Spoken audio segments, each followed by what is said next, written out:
Daily Flicker, July 30, 1935. A.B.C. affair, no progress. The alphabet murderer is still on the run. Ever since the police found the connection between the Bexhill and Andover affairs, the inquiry has barely progressed.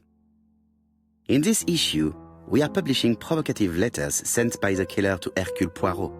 Unfortunately, they have not yet helped to find him. Daily Flicker, July the 26th, 1935. The Bexhill Horror. Young maid strangled on the beach. Killer struck at midnight.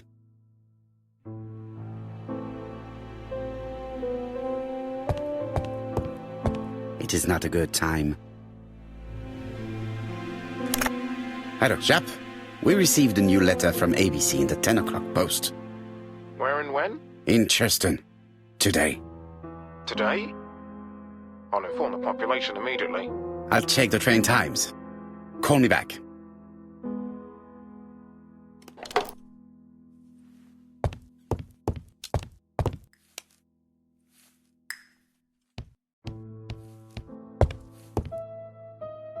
Hastings, what you are doing is an absolute disaster. That is no way to pack suitcases. Heavens, we must hurry! We have to get to Churston before the murder!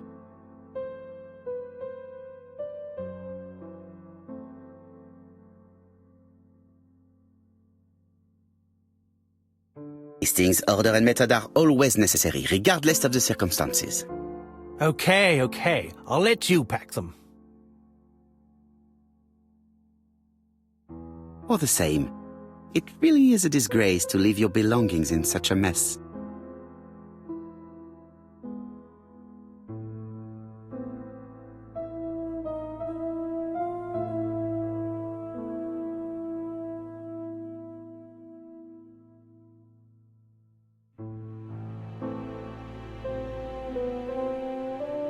Voila! It only took a minute. Poirot, you were right. I've just consulted the ABC guide. There's no hurry. The next train doesn't leave till 11:45. You see, there is no need to hurry. We will not be in Churston until tomorrow morning, after the murder. But why has the murderer warned us so late? It's not what he usually does. Did he do it on purpose? Very good question, Hastings. We should also compare the letter we have just received with the other two, although I have very little doubt about what we will find.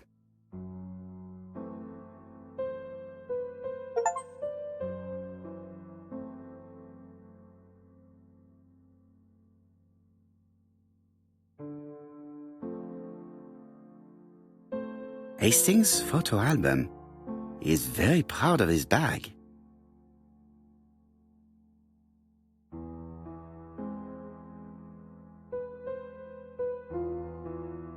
We've missed the 6:45 train, but we have plenty of time to catch the night train.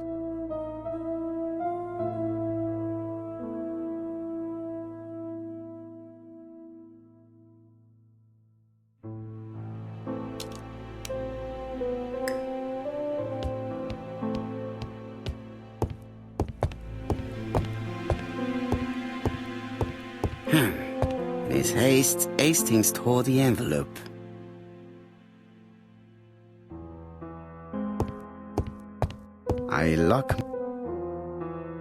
I lock my revolver in this drawer. I've not used it in a very long time.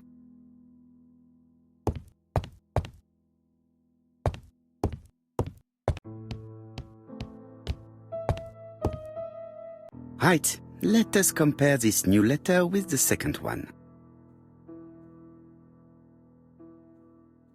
Let us examine this more closely.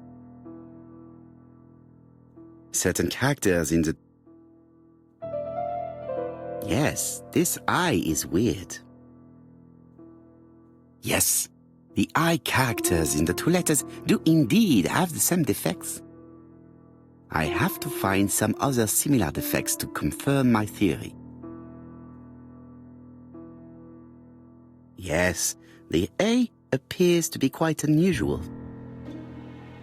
That's right. The A characters in the two letters do indeed have the same defects. I have to find some other similar defects to confirm my theory. No, I already... I have to find some other similar defects to confirm my theory.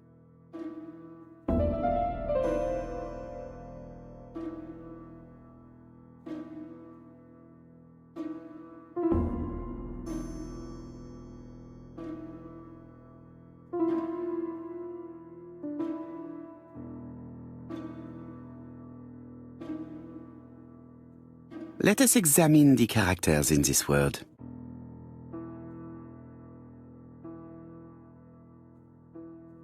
Nothing to report for these characters. Let us examine another word.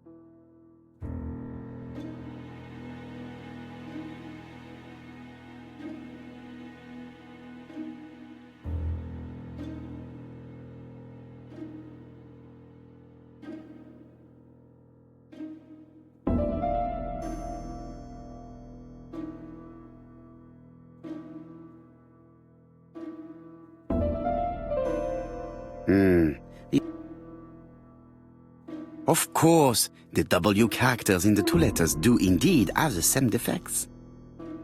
My theory was right. These two letters were written with the same typewriter. Let us now try and get our brain cells to work.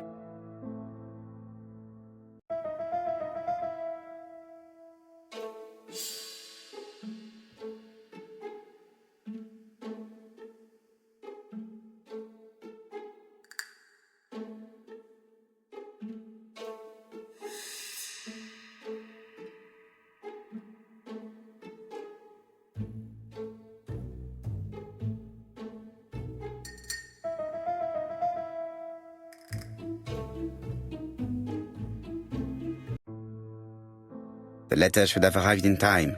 The postmark shows that it was sent 3 days ago. However, our man made a mistake in the address, which explains the delay. All the same, the post office took their time correcting the error. Come on, Poirot. Your address is not quite as well known as that of Scotland Yard. Poirot, the telephone. It must be Jap.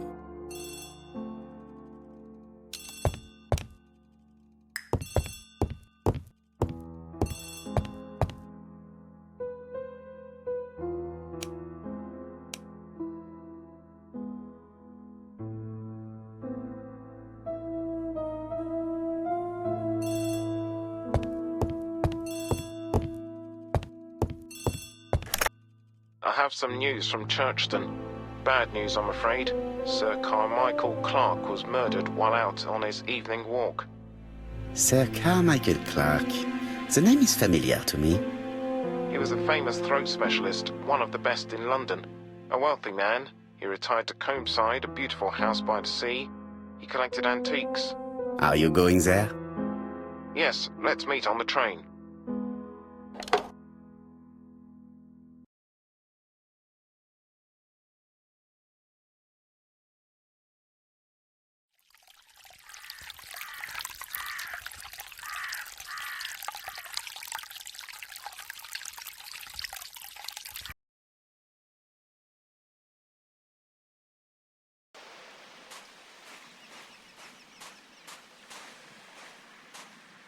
The victim is called Sir Carmichael Clark, one of the best throat specialists in London. The body was still warm when we found it. If we'd been warned earlier, we definitely could have saved him.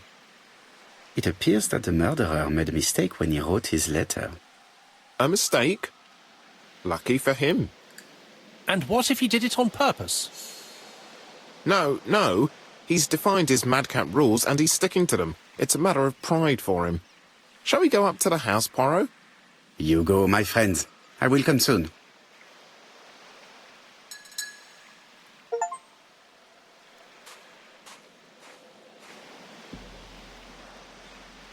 This place is very calming.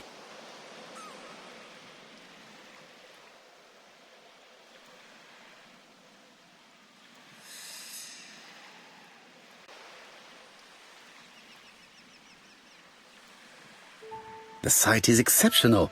It is easy to imagine that Sir Carmichael used to enjoy stopping here every evening.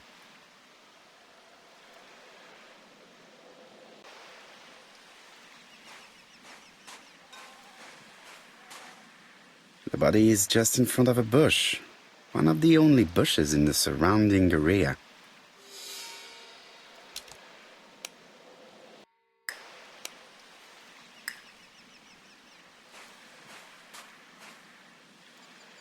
Jap has emptied the victim's pockets and has laid out their contents on this piece of wax cloth.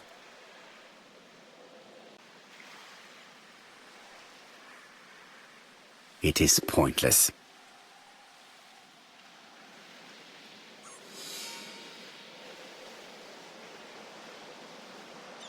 An oriental dragon.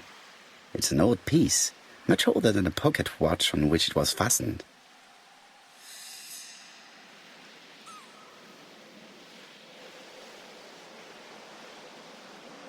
A signet ring, very probably with the Clark family's coat of arms.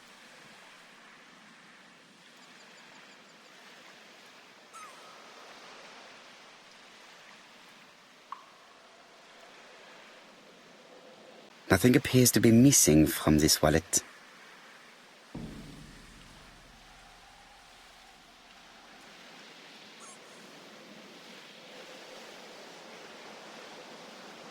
The gravel on the path has been sprayed with blood that covers a conical-shaped area, which starts at the body and becomes wider as it moves further from the bush.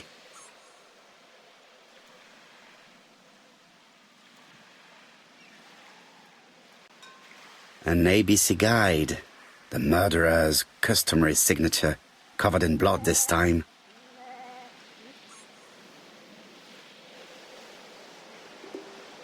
Sir Carmichael's throat was cut.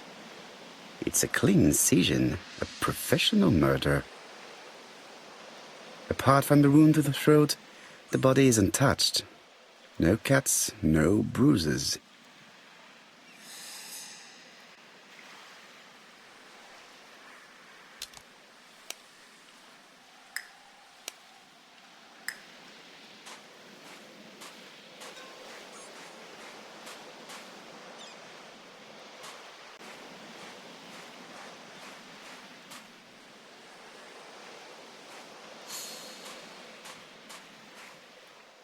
The body is just...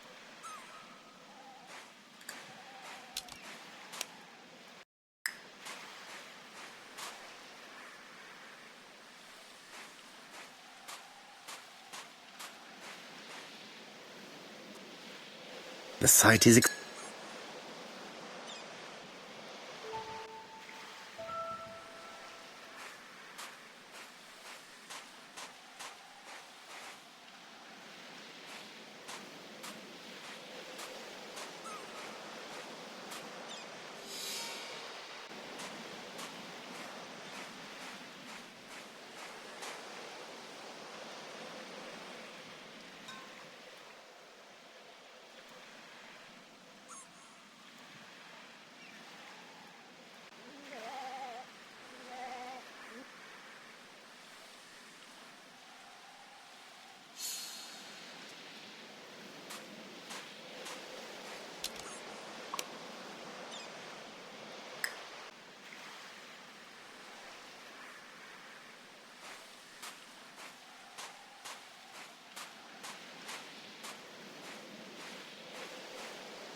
I'm not going to leave now.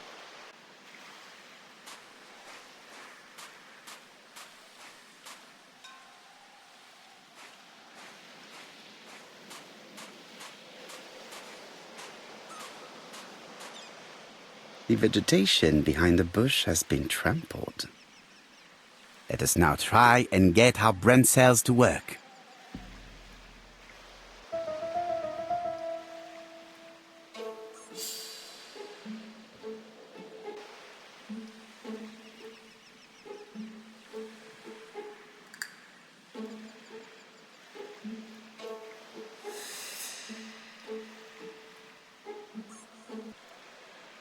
Sir Carmichael had his back to the bush when the killer cut his throat from behind. A fatal blow that sprayed blood over a range of more than 1 meter. Let us now try and get our brain cells to work.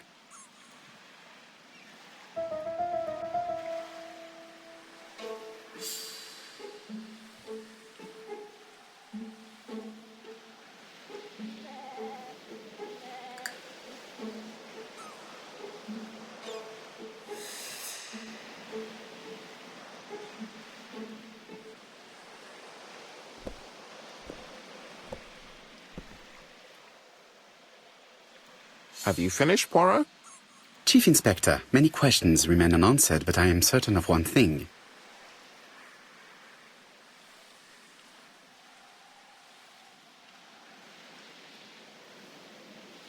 The killer has prepared his crime very carefully.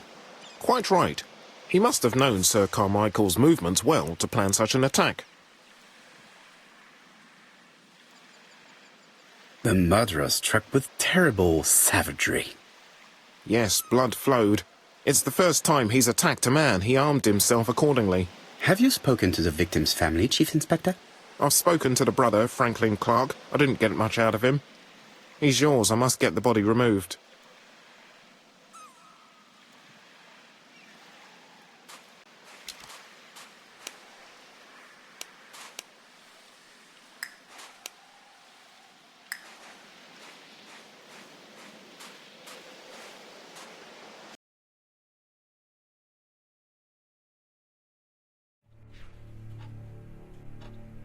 To be honest, this inspector seems rather obtuse. I'm counting on your friend Poirot to catch my brother's murderer. Ah, here he is now. Please, Mr. Poirot. Mr. Poirot, this is my brother's secretary, Miss Thora Gray. Pleased to meet you, Mr. Poirot. Would you like some tea? No, thank you, mademoiselle. I find it hard to digest.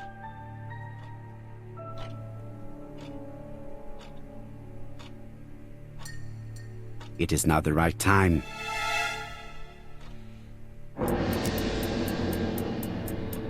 There is something elegant about her.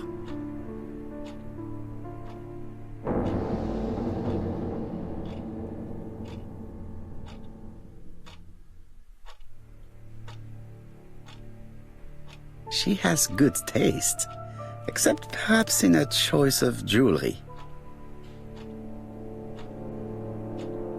Please excuse me, I have to take care of Lady Clark.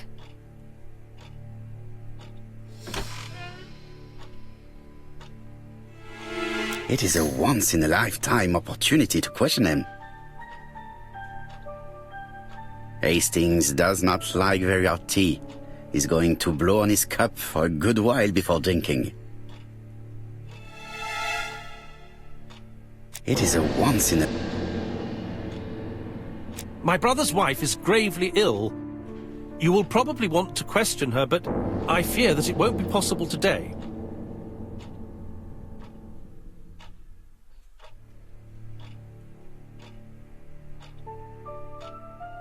I insist, Mr. Clark.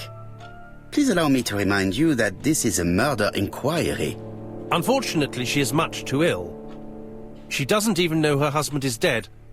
I'm very sorry, but I'm afraid it's out of the question. Of course, I understand. Someone set a trap for your brother. Who was familiar with his habits? Everybody knew he took his evening walk at 8:30, and that he always followed the same path.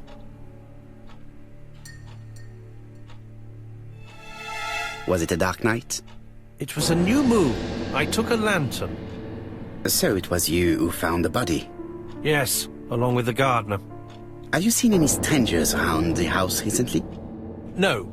As far as I know, nobody has been near the house.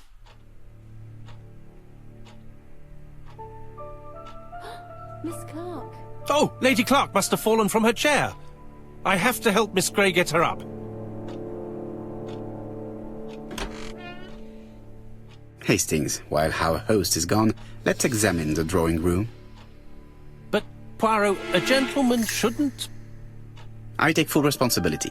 All you have to do is to leave the drawing room door ajar and let me know if anyone is coming.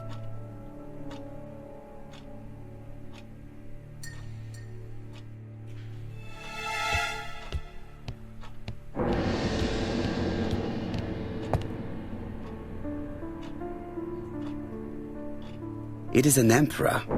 His place at the center of the table is probably symbolic.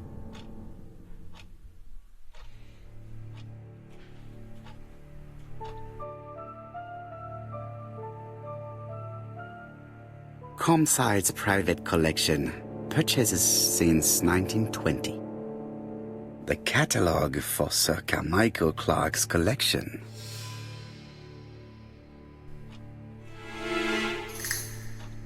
A tiger.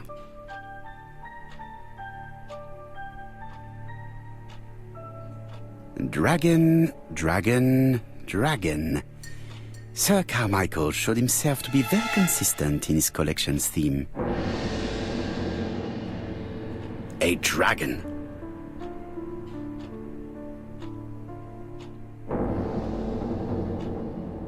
A crane?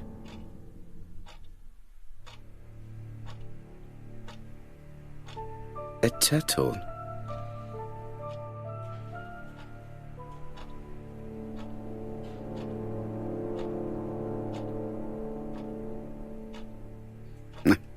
I'm not going to leave.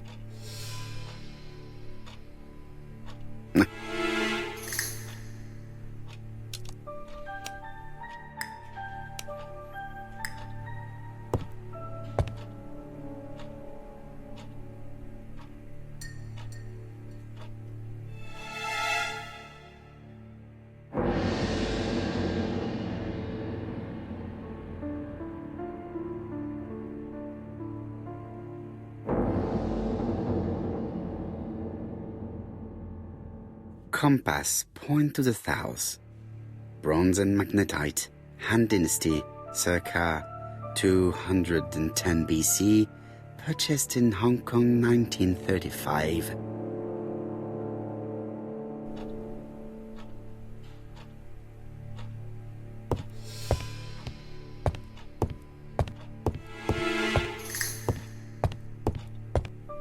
There are some very... There are...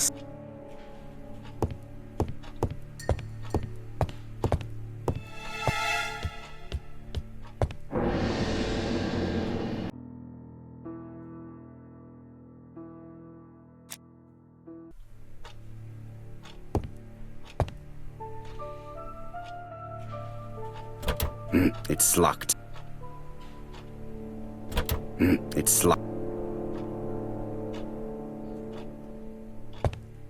Sir Carmichael's collection could rival that of a major museum. The interior is richly decorated.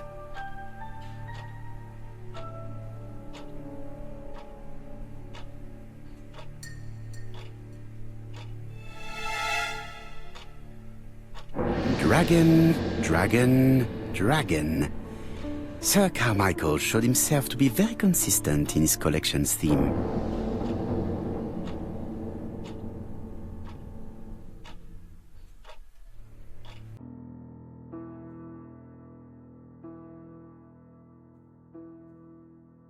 The cardinal points. This book could maybe help me. Each cardinal point is associated with one animal and one color. In the middle sits the imperial dragon, and out of respect, all the others are turned towards him.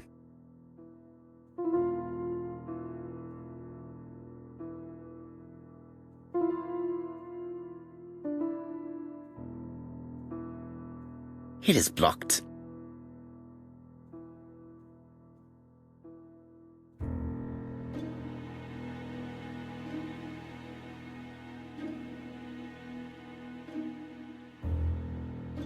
Turtle, the dragon, the crane, and the tiger. I think I've already seen this motif somewhere.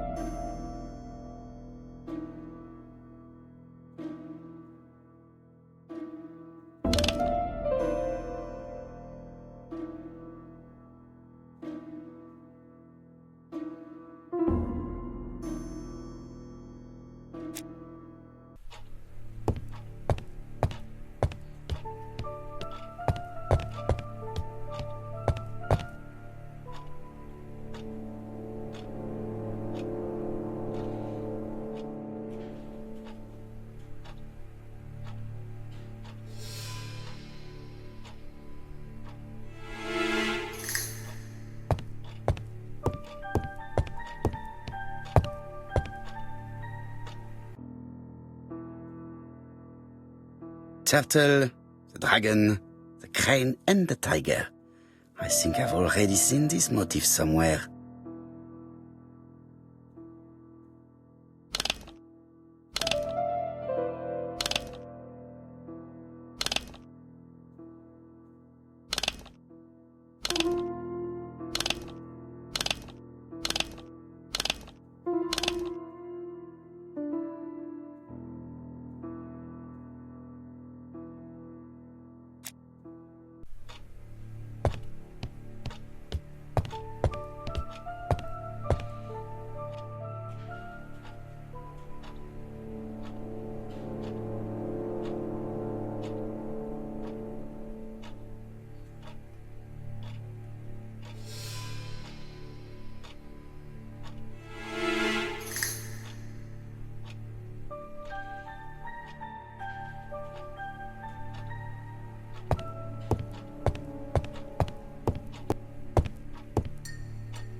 Turtle, the dragon, the crane and the tiger.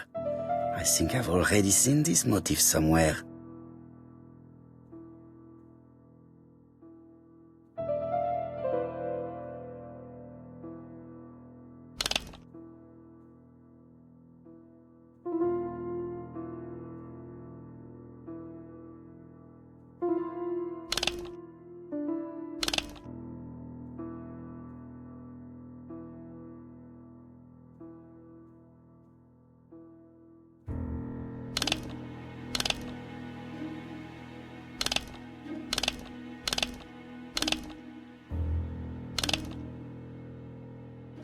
The position of each motif is correct, but they are not turned the same way as on the table.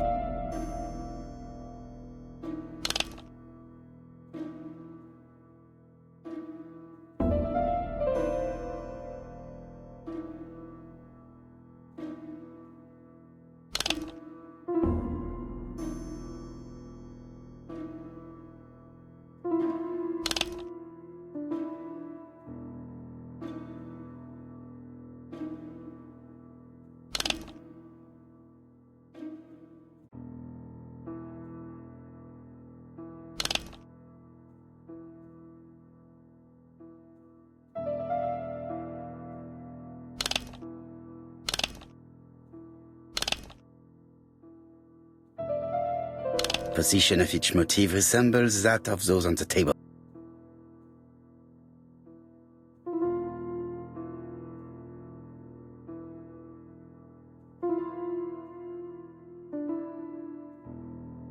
Position of each motif resembles that of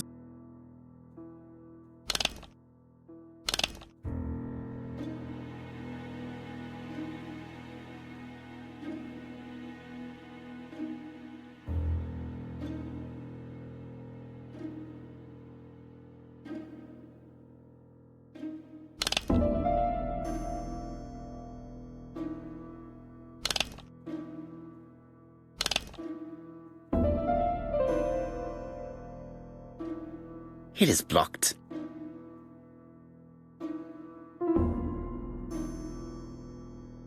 Position of each motif resembles that of those on the table.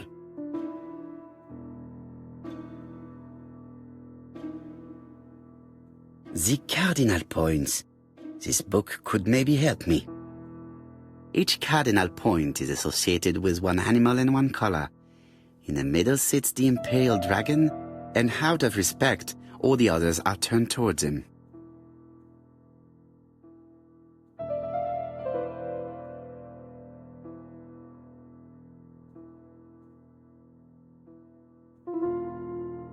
It is blocked.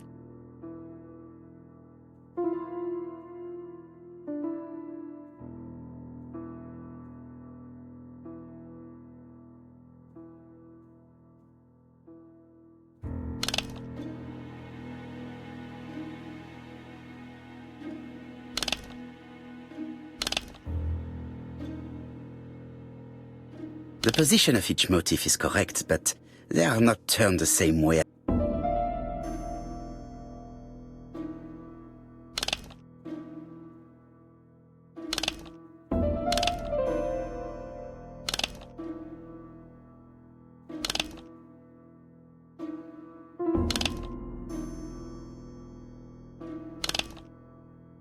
The position of each motif is correct, but they are not turned the same way as on the table.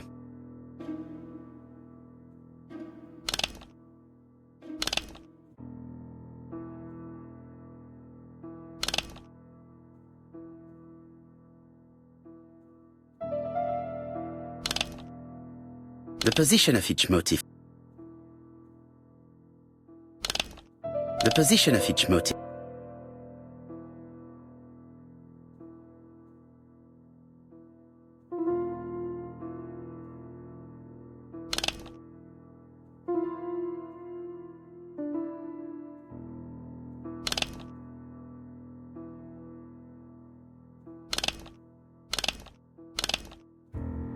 The position of each motif is correct.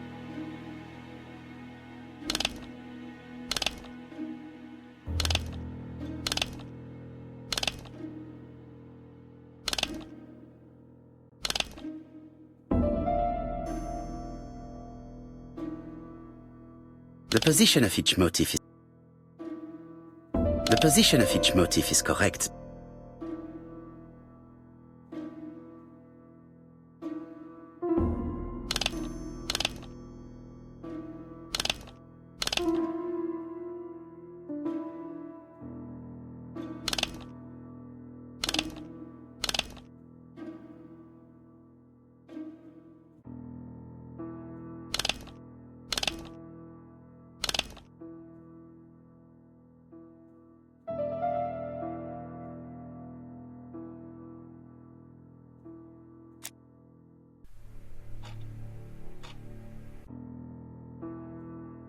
Turtle, the dragon, the crane and the tiger. I think I've already seen this motif somewhere. The position of each motif is.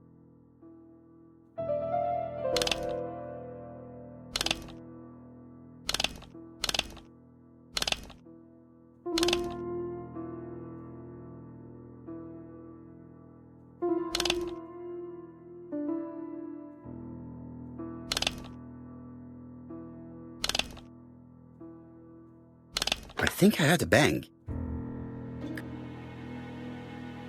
This is interesting.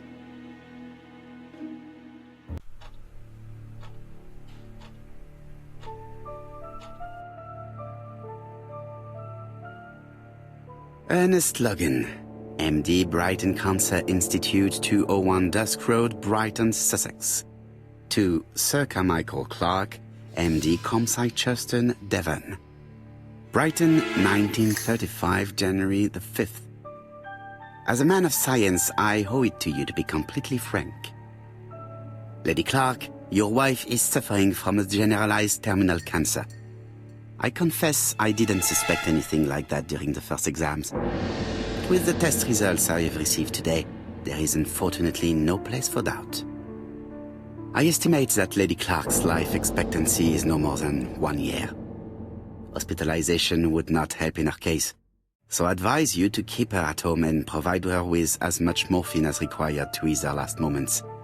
Yours sincerely, Ernest Logan.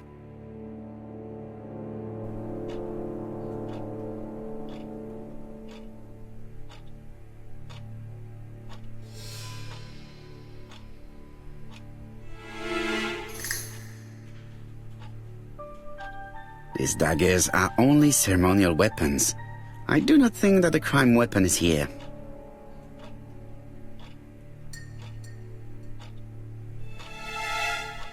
Here's Miss Gray. Sorry to keep you waiting. Lady Clark's condition requires regular care. I believe you want to ask me a few questions. Indeed, mademoiselle. This porcelain is remarkable. Is it old? It's about 3 centuries old, I believe. Wait, let me find the reference.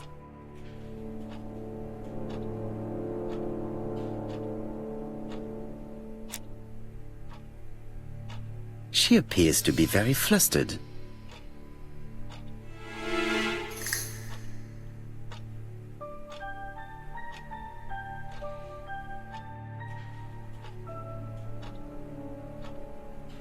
She's unable to hide her emotion, and her makeup has been disturbed.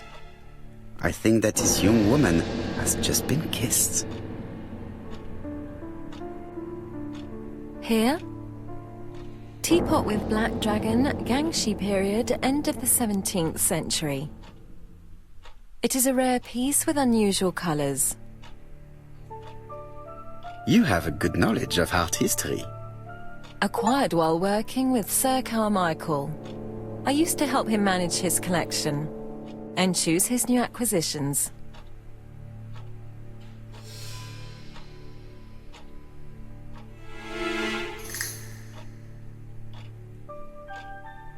Did you have a good relationship with your employer? He treated me well, and I am sorry for his death. Have you seen any strangers hanging around in the past few days? No. Nobody has been near Comside.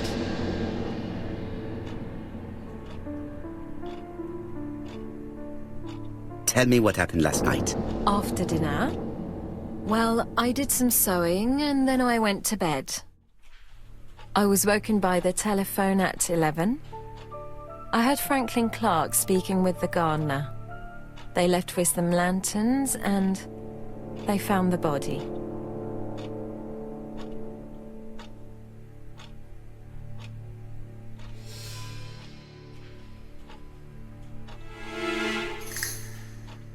Why do you hate Franklin Clark? But why would I hate him?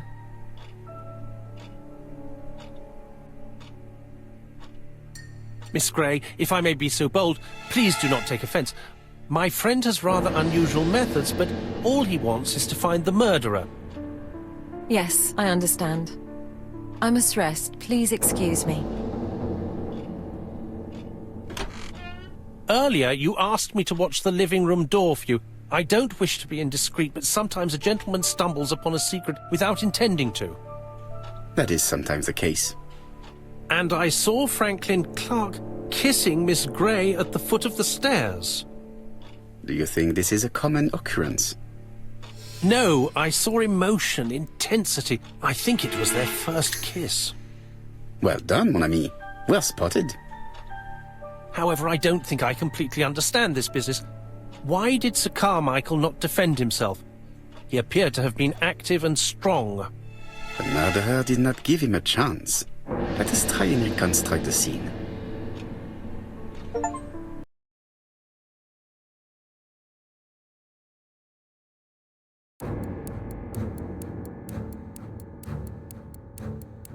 Sir Clark is taking his customary walk. Our killer is hiding behind a bush. The old man walks quietly along the gravel path.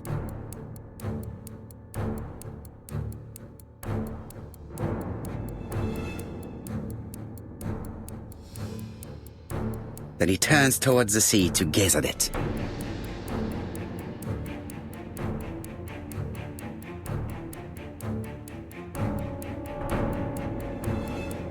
The killer leaves his hiding place on the right-hand side. He approaches silently over the grass.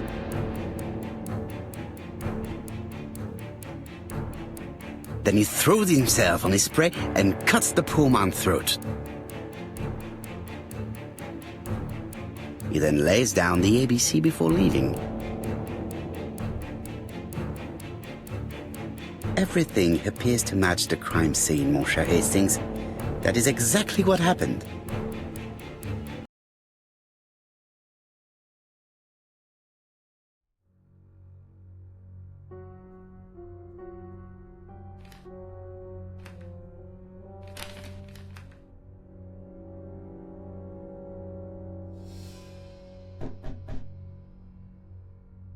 Oh, just a minute. I'm getting dressed.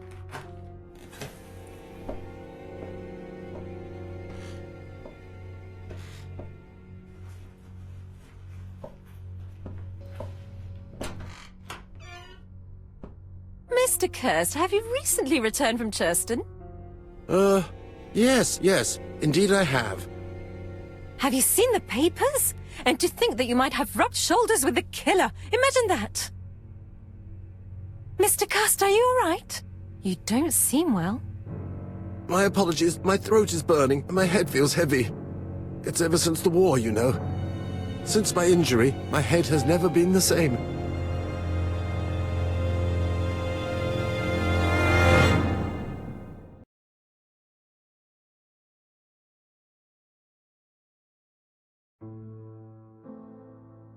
Poirot, it's a pleasure to be with you again after all these years.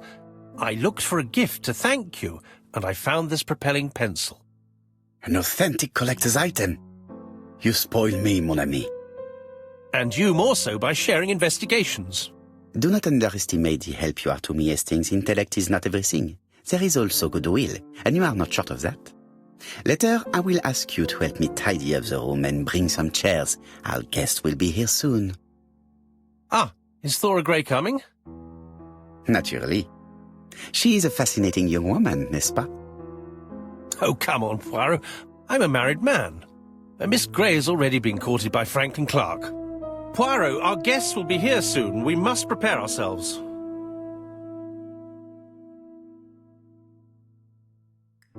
I should take advantage of the silence to examine them.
Sometimes I love a brunette, sometimes I love a blonde.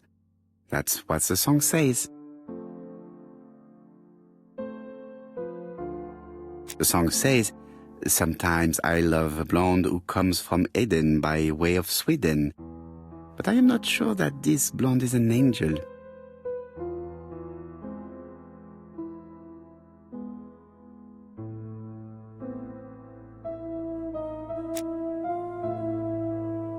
She appears to have taken more care with her appearance than the last time.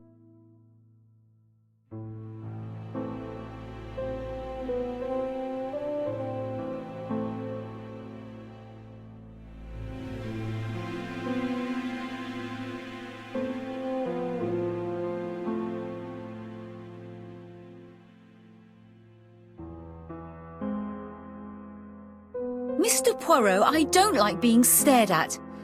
If you have something to say, would you please say it to me?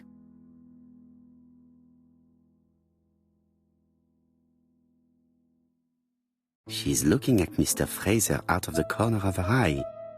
Did she make herself beautiful for him?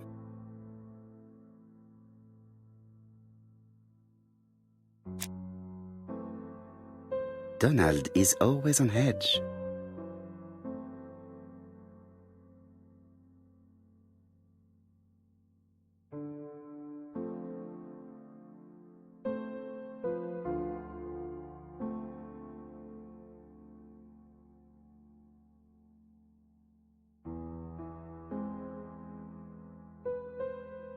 Donald Fraser is very nervous at the moment, even if he is trying hard to control himself.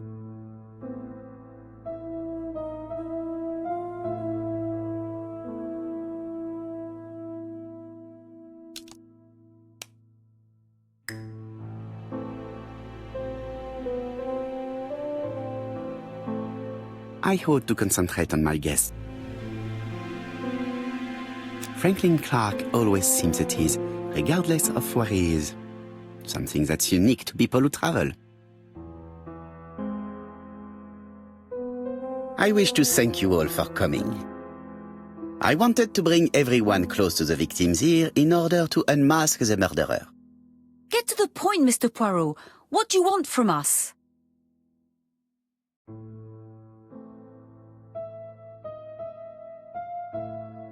You are an intelligent woman, Mademoiselle Barnard, and I'm sure that you have already understood my intentions. You think that if we put our heads together, we might come up with something new? I am convinced of it. What I ask is that you search your memories. The murderer must have left some trace. Yes, he must have prepared his crimes very carefully. Tout à fait. He did not get to Bexhill at midnight in order to strangle a young girl whose name by chance starts with P. Must we go into that?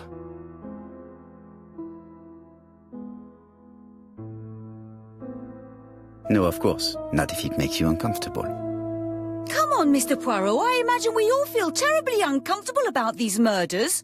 It's true. We've to catch the killer, not be spared the gory details. Mr. Fraser, please get a grip on yourself. Well, I want to help you, but I don't remember anything else. Nothing I haven't already said. And you, Mademoiselle Barnard? Did your sister say if she was seeing another man? She never would have told me.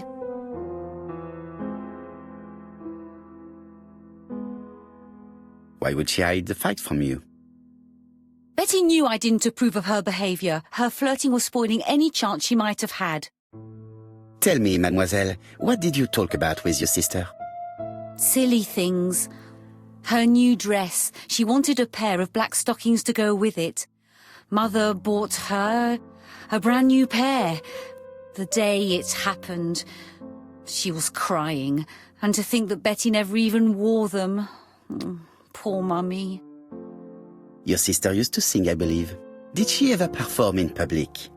She dreamt about it, but she had a very bad cough. It troubled her greatly. She had to cancel auditions and miss lots of opportunities. A pity. Yes, she sang well, but that doesn't tell us much about the murderer. Qui sait? In any case, we now have enough information to draw up a relatively precise psychological profile. Let us now try and get our brain cells to work.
So, ladies and gentlemen, we can now surmise without too much risk of error that our adversary is calculative, sure of himself, a seducer, of outstanding intelligence, that he has plenty of self-control, and that he likes railways.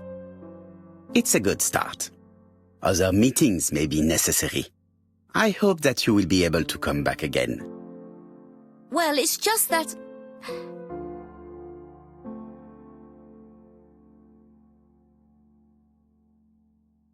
Is something bothering you, Mary?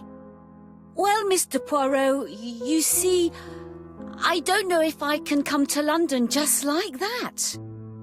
It's normal that people helping with this inquiry should be reimbursed. Starting with you, Miss Drower.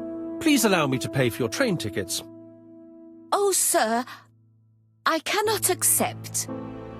But you must. Mademoiselle, I may not be rich, but my brother left a fortune which will be mine. Mr. Clark, that's very generous of you. Well, someone has to foot the bill. Mr. Poirot, would it be possible for you to come back to Devon? Lady Clark has expressed a wish to see you. We'll adjust her medicine so she'll not be too drowsy. But of course, I shall come the day after tomorrow if it is convenient. Thank you all for coming. We will meet again soon. The meeting was most fruitful. Really? Hastings, I believe now we have everything we need to find a common point between the victims. Now it is time for us to use our grey matter. Let us now try and get our brain cells to work.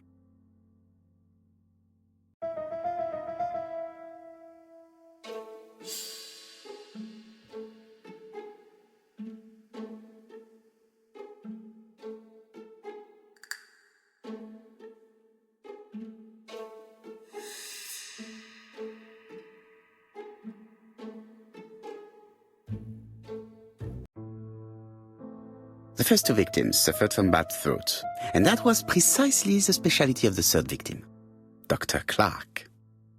We have a lead. It would pay to take a closer look at the medical records of Dr. Clark's patients. We'll do so during our next visit to Churston. I will do it myself, mon ami. You must remain in London just in case A.B.C. sends us another letter. Very well, as you wish.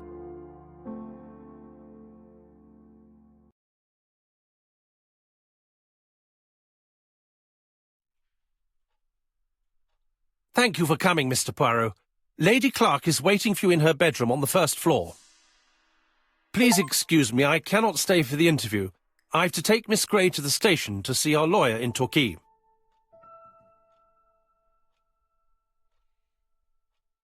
Are you going on holiday, mademoiselle? Not exactly, Mr. Poirot. Miss Gray very kindly stayed with me to settle my brother's affairs, but naturally she prefers to find a position in London. Ah, très bien. I'll be absent all morning, Mr. Poirot, but the nurse is coming soon. She's to ensure that the dose of medicine doesn't make our patient drowsy. Thank you, Mr. Clark. Have a nice trip, mademoiselle.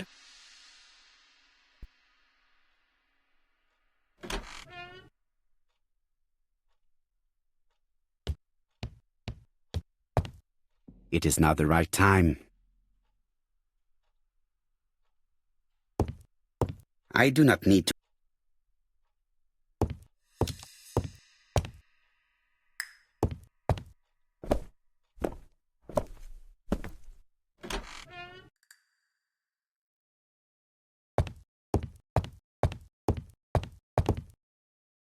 It would be rude to make Lady Clark wait any longer.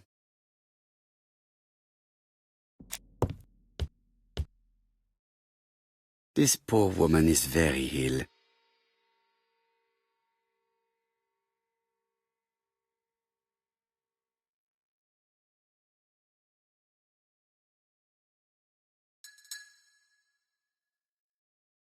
This woman is suffering.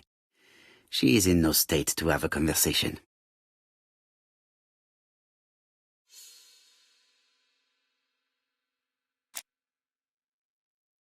Mr. Poirot?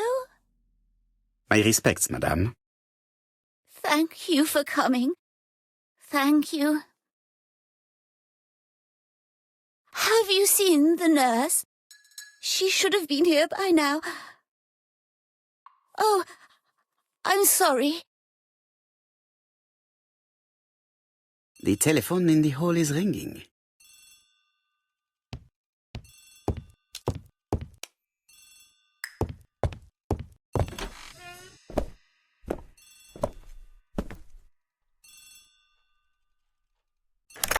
The Clark residence. Detective Hercule Poirot speaking. How do you do, Mr. Poirot? I'm Lady Clark's nurse. I wanted to let you know that I won't be able to come for her injection today. Might Miss Gray be able to do it? She has just left, but I will take care of it. Thank you. That's very kind of you. You'll find the skeleton key to open the medicine cabinet hidden in the lion trophy. You can count on me. Au revoir, mademoiselle. Oh, thank you kindly. Goodbye, Mr. Poirot.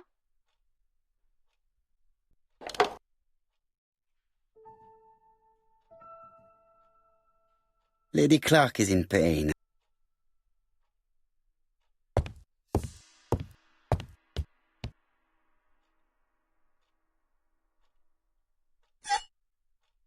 Here is the skeleton key.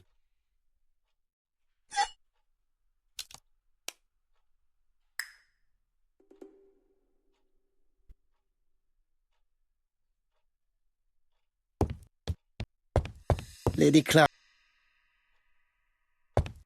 It is now the right time.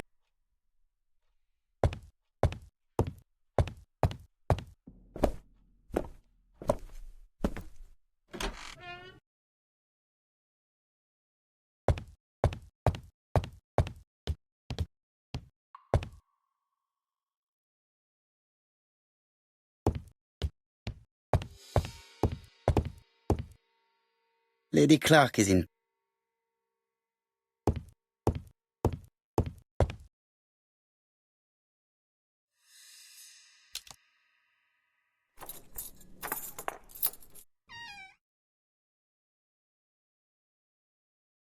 Ah, Mr. Poirot. I feel better now. Thank you for your help.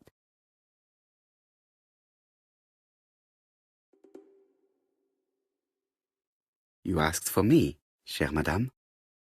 Yes, of course, I wish to speak with you. But what was it about? No doubt. You wish to talk to me about what happened to your husband? Ah, yes. Oh, poor Carmichael. Has the madman who killed him been caught? Not yet, chère madame. There was a great many people in Cheston on the day of the murder. Indeed. People go straight to the beach. They don't come near Coomside. So, there were no strangers around the house that day? Who said that? The people who live here. Your brother-in-law, Miss Gray. Miss Gray? Oh, I don't like her. Franklin wanted her to stay, but I insisted she should go, immediately. You are entitled to do so, naturally. I'm pleased that you approve. The others have been taken in by her. But at least you can see through that self-pity act. See what she's up to. Oh.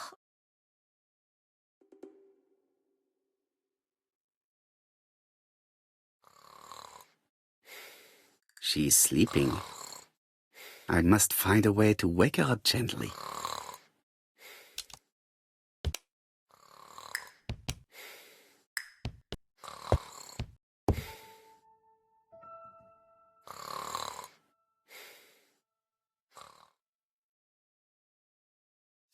I've finished with this subject.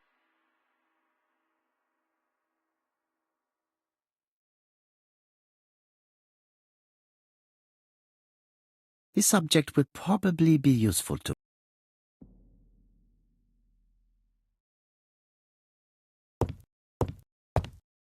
This subject will probably be useful to me.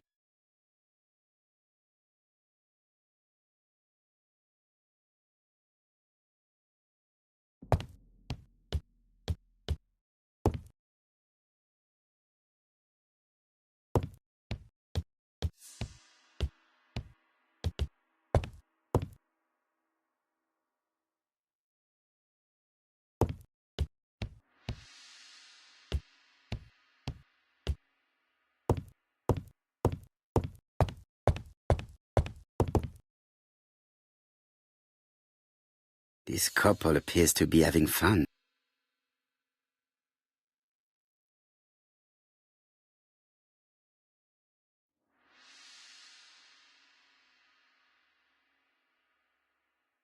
Lady Clark and Sir Carmichael were very happy, but they did not have any children.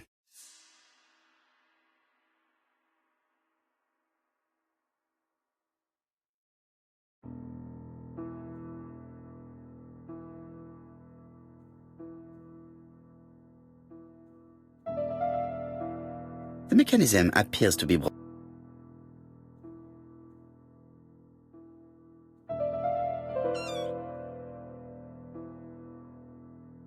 This part appears to be working.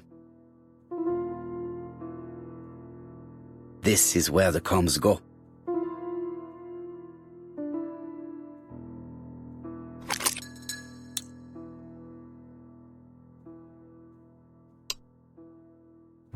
This part appears to be working. I have to put a new...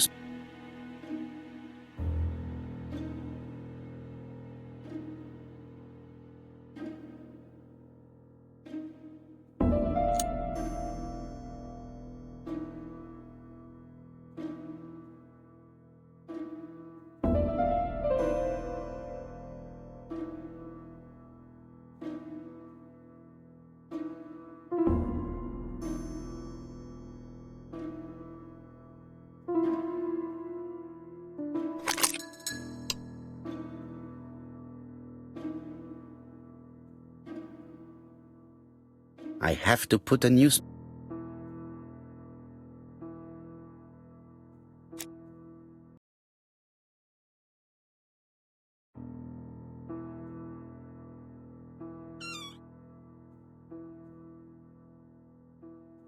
This spring appears to be broken.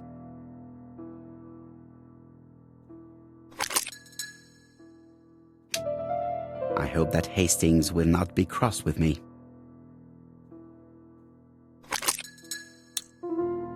The bronze comb is preventing me from positioning.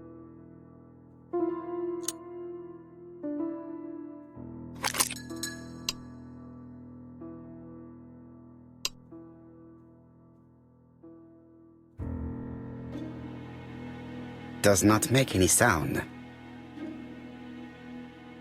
Does not make any sound.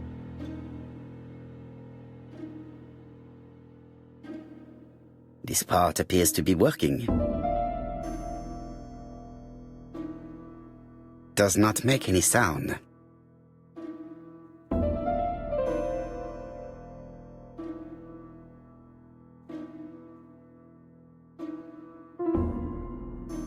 This part appears to be working. Does not make any sound.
This subject would probably...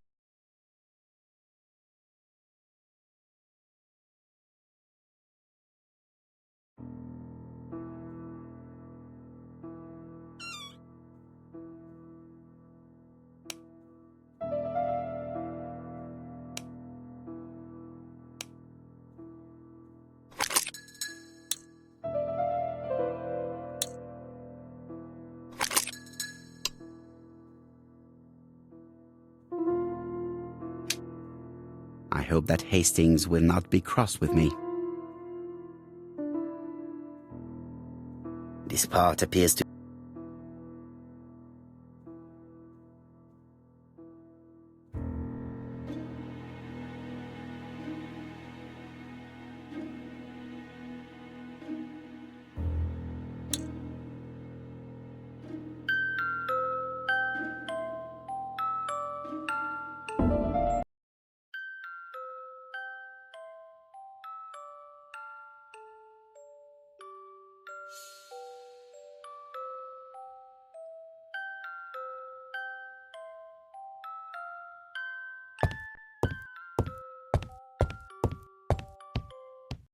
Oh, what are we talking about? Ah, yes, Thora Grey. Oh, Carmichael had great esteem for her, but for me she was nothing but a hypocrite.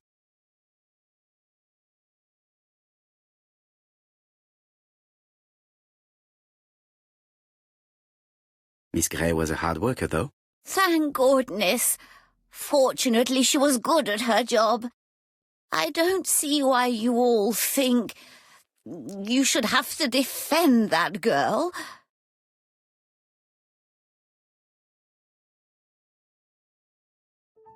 You are very harsh. Do not forget that the girl is an orphan. Yes, and she used the fact to get around men. Take Franklin. He's fallen for her sweet-talking charms. Oh, he's a lovely boy, very plucky and sure of himself. But so naive, oh, when it comes to women.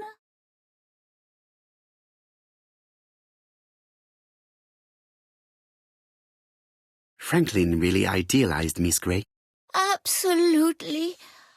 It's so good to see that you all agree with me.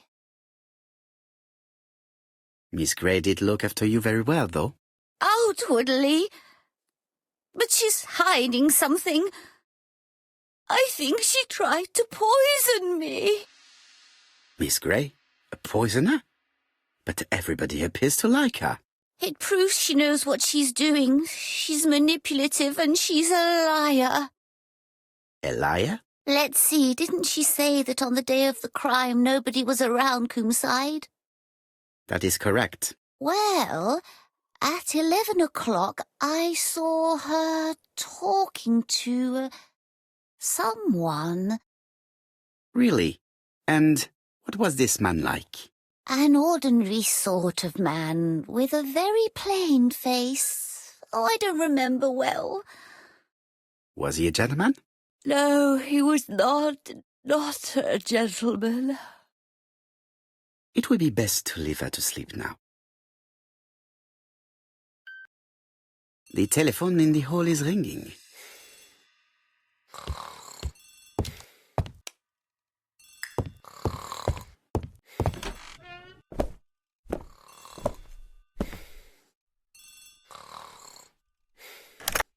Hello?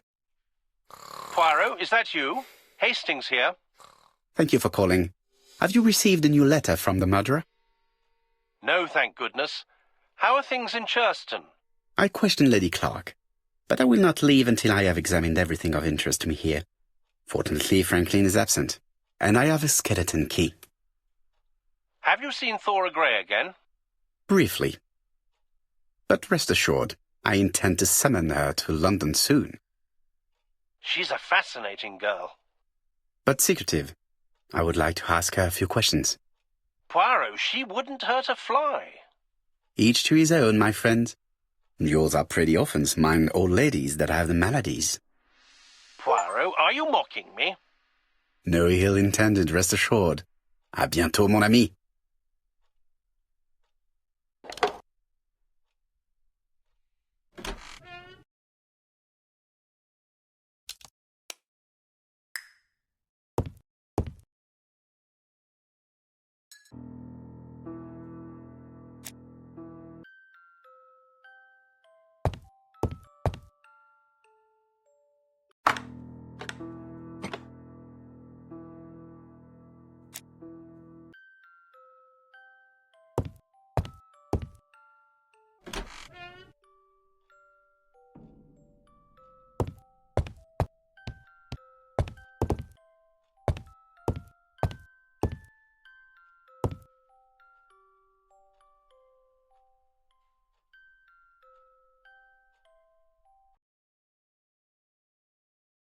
Miss Thora Grey, Coomside, Churston, Devon.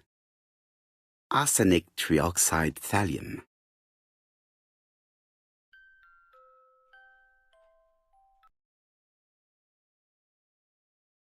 The Black Dragon's Curse. To Franklin, who will never grow up. January 25, 1928. car Charlotte.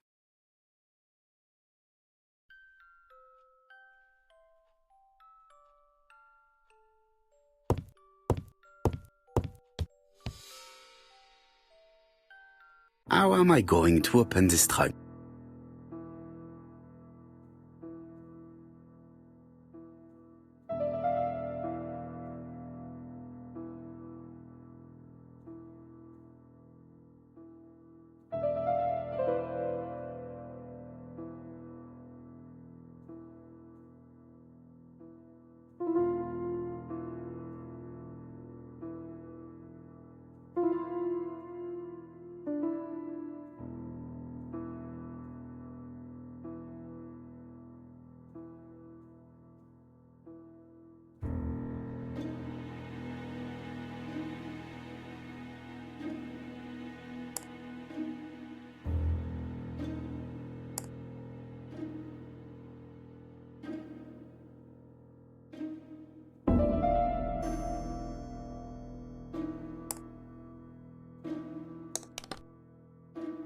Leaving the code on the trunk.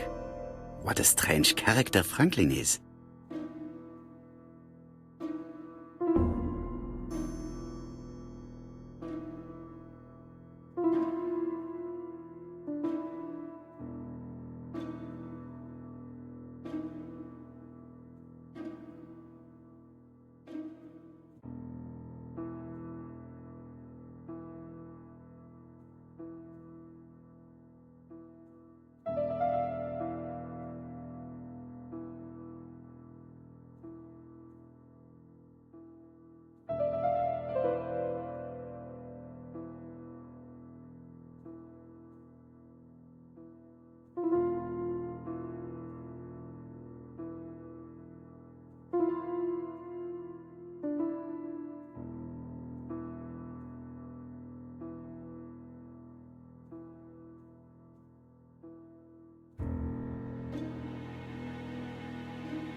So, what is this sound?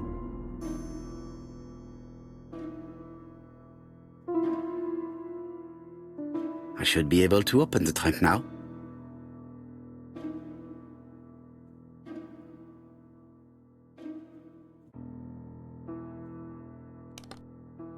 There we are.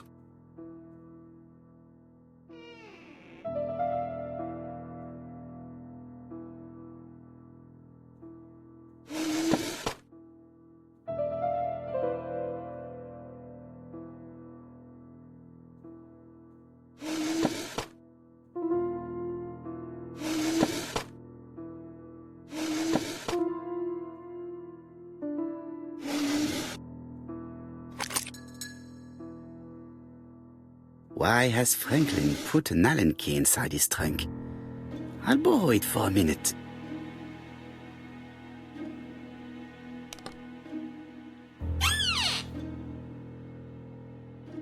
Whiskey and other good quality drinks. Mr. Clark really has refined tastes.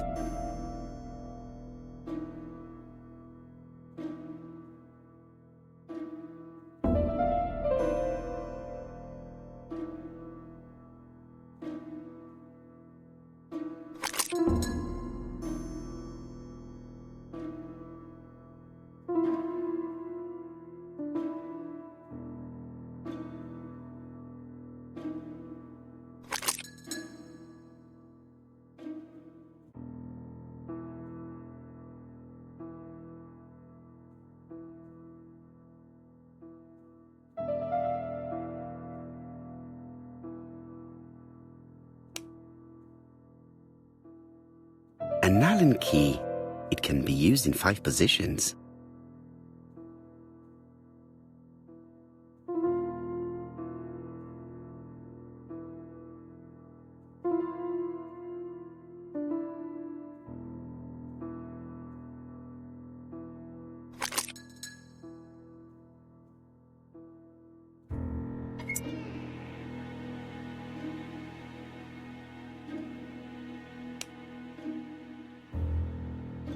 An Allen key.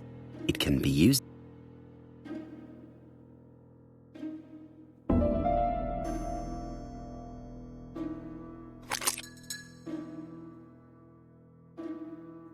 Another screw.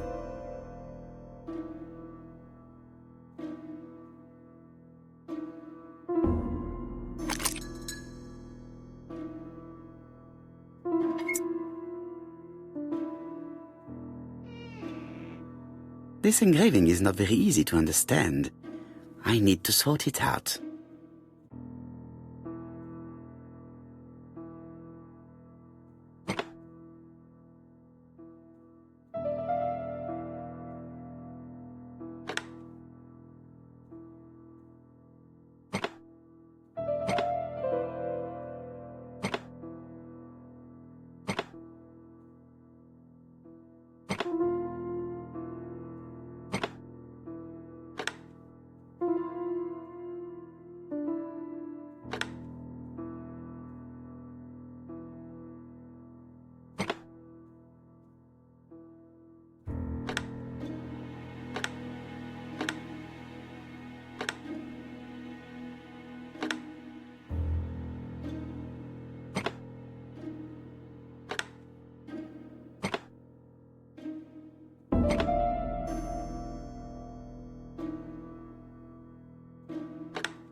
Franklin must really love his country to have an engraving in his trunk.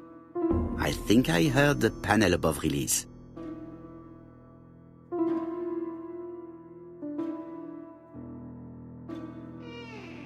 A signet ring? A signet ring with a code written on it. 1587. It may be useful to me.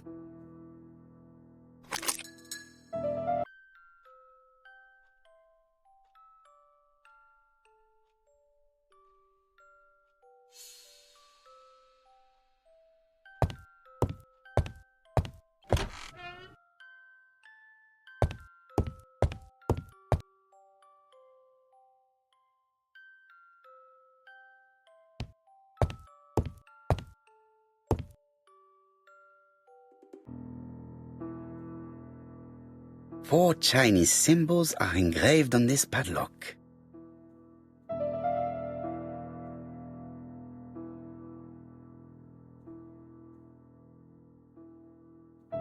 Well, the characters engraved on this disc resemble those engraved on the padlock.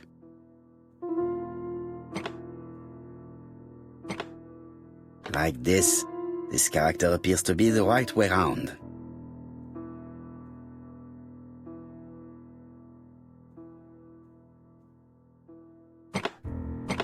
This character appears to...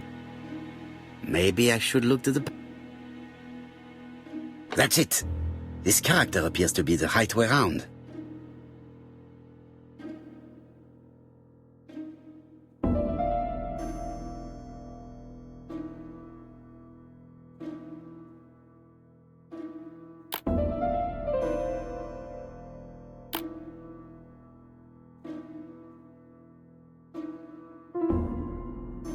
That's it!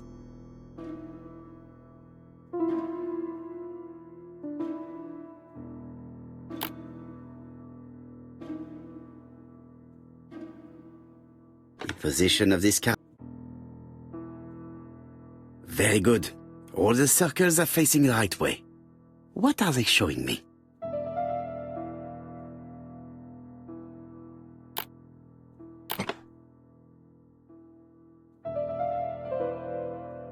At last, the cupboard is open.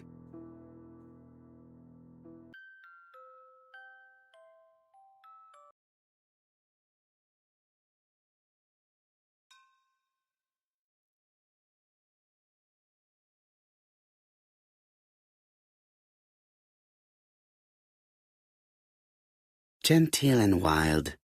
English countryside revisited.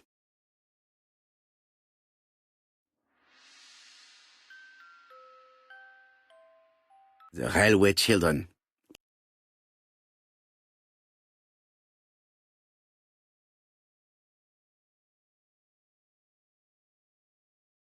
For Franklin. Und Effie's Christmas, 1910.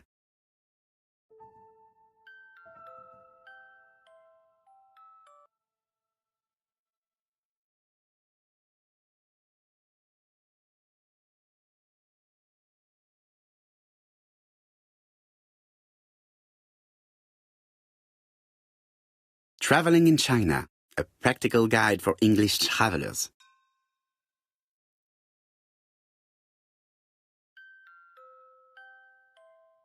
Helmet, flask and rifles. Franklin is very well equipped.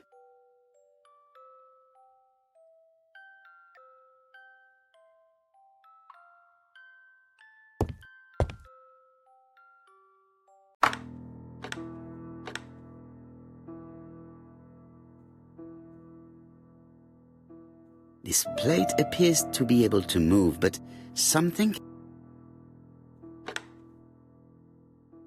I think that signet ring should be placed here.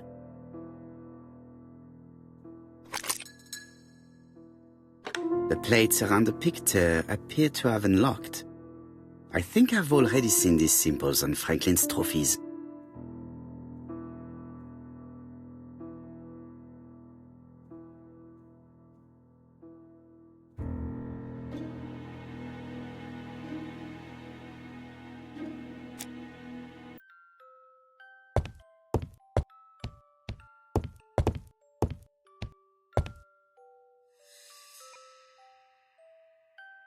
February 1922, South Africa.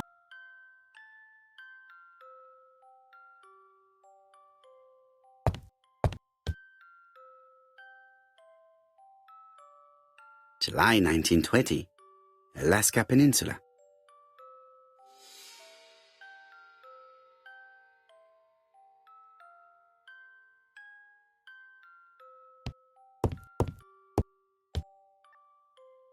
Franklin appears to be very active.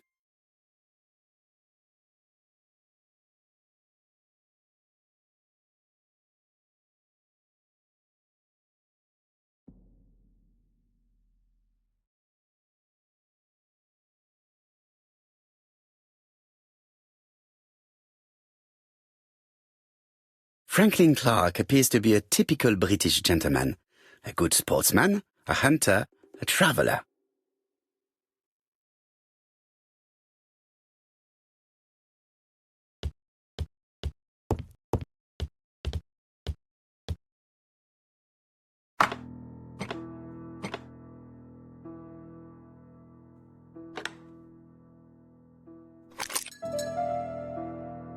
The plates around the picture appear to have unlocked. I think I've already seen these symbols on Franklin's trophies.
April 1925, Aceh Province, Sumatra.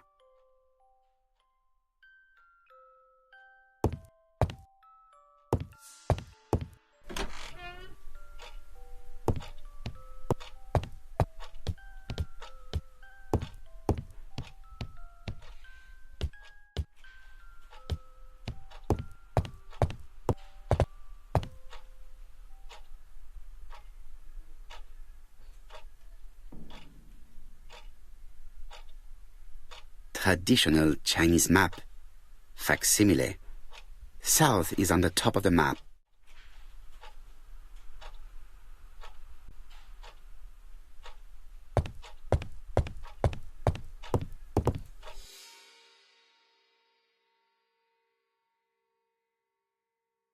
Comside's private collection, purchases since 1920.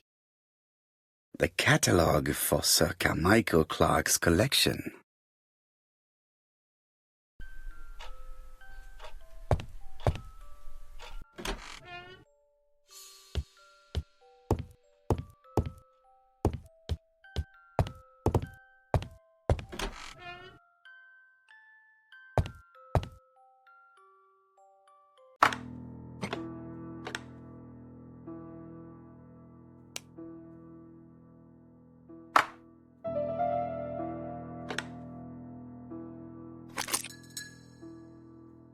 The plates around the picture appear to have unlocked. I think I've already seen these symbols on Franklin's trophies.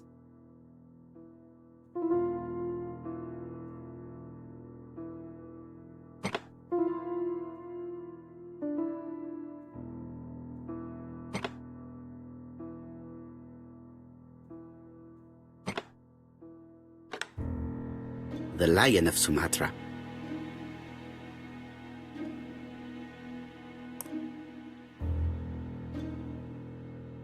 Sumatra.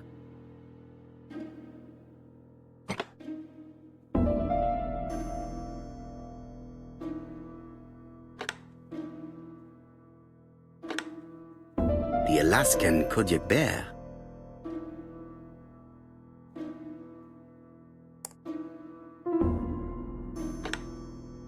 The African kudu. I heard the sound of a mechanism. Strange way of protecting one's safe. Triangulating one's hunting sites on a map.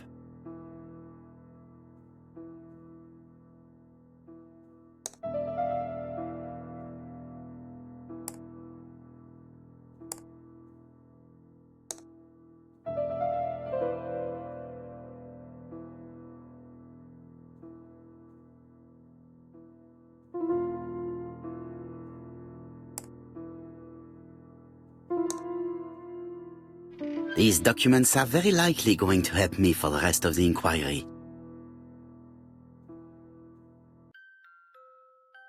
A dozen gold sovereigns, some shares for the Southern Railway and some treasury bills. This is not worth much, hardly enough to justify a robbery. A dozen gold sovereigns. Eton College School year, 1912-1913. Franklin Clarke. School report for Franklin Clarke. According to his teachers, Franklin was a good student, but lacked discipline. A dozen gold Sir Carmichael Clarke, Comside Churston, Devon, to Mr. Franklin Clarke, Peninsula Hotel, Salisbury Road, Tsim Kowloon, Hong Kong. Comside, 1935, January the 12th.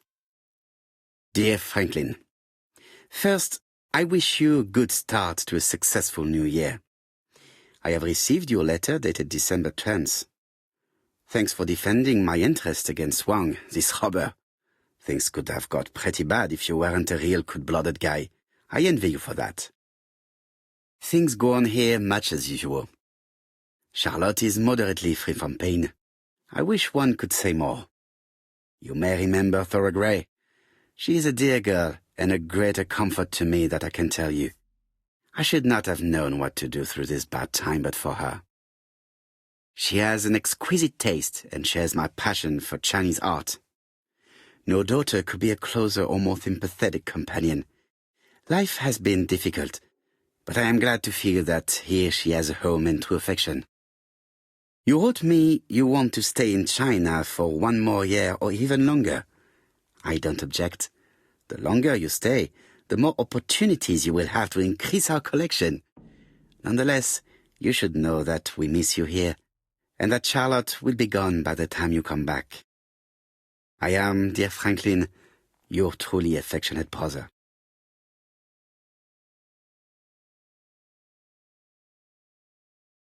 Charlotte Clarke, Comside Churston, Devon, to Mr. Franklin Clarke, Peninsula Hotel, Salisbury Road, Tsim Sha Tsui, Kowloon, Hong Kong, Comside, 1935, January 1st. I wish you with all my heart a happy year 1935. Writing my greeting cards, I have affectionate thoughts for you, always smiling as a child, sailing to distant countries and bringing back to us trunks full of wonder. At home, everything annoys me, starting with this young Thora Sir Carmichael is so fond of. I have nobody to share my feelings with, so I write to you. How can I tell you what happens to me? The simplest way the better. I am doomed. I still have 1 year to live, no more.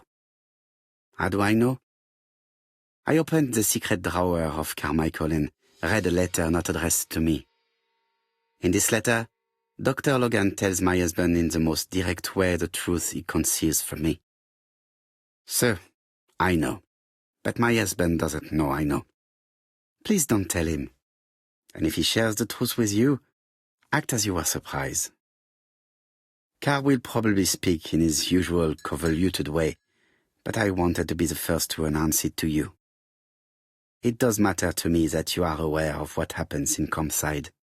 Warm regards, Charlotte.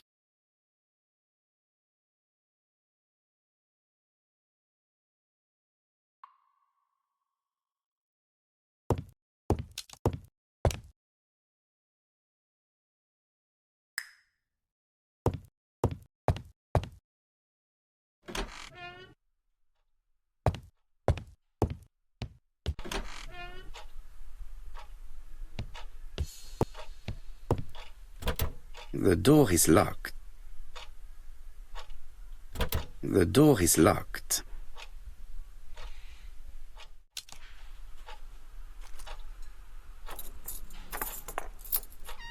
This unit contains the medical records for Sir Carmichael Clarke's patients.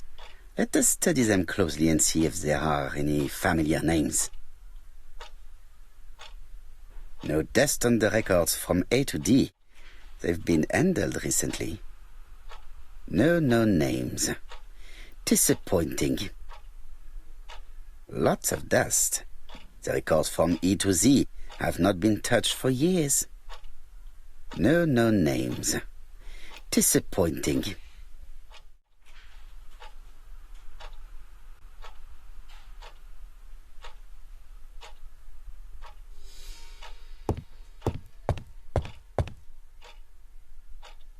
I see some papers that were not there the first time I visited. Valuers report property.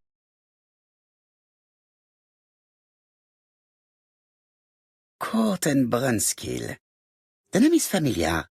Is that not the name of the firm Donald Fraser works for? These daggers are only ceremonial weapons. I do not think that the crime weapon is here. These daggers are only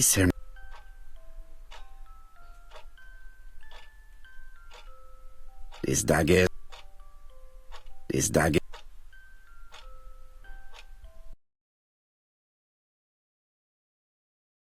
Ernest Logan, MD, Brighton Cancer Institute, 201 Dusk Road, Brighton, Sussex. To Sir Carmichael. Lady Clarke, your wife is... I estimate that Lady Clarke's life...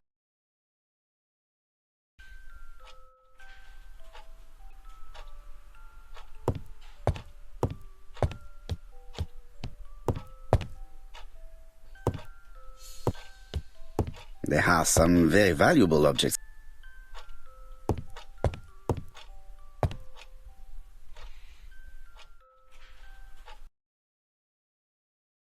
Compass, point to the...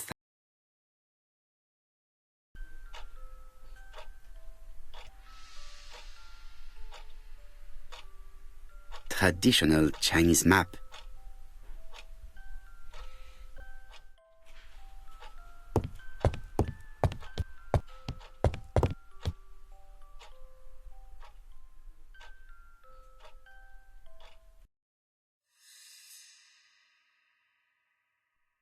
A dark dragon for a bright-haired maid. C.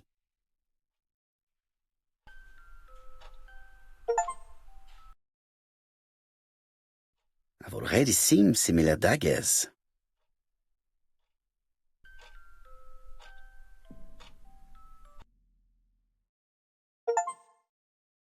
Attention, Franklin. Task list. A. Ordering Lady Clark remedies. Done. B. Tidying up real estate property files. Done. C. Calling the lawyer about inventory. Done. D. Update the tenant-farmer list. Done. E. Update land rent accounting.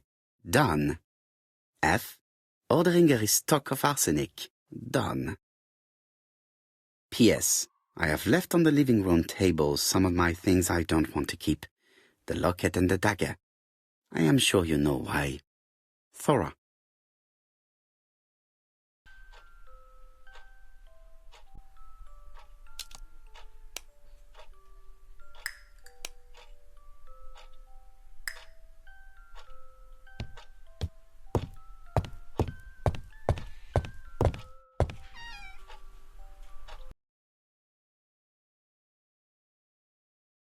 Where is the horrible smell of carrion coming from?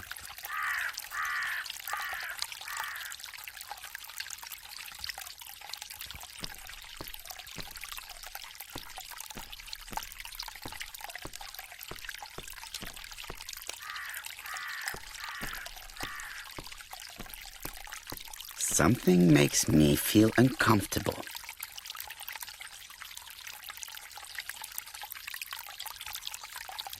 Brown pellets.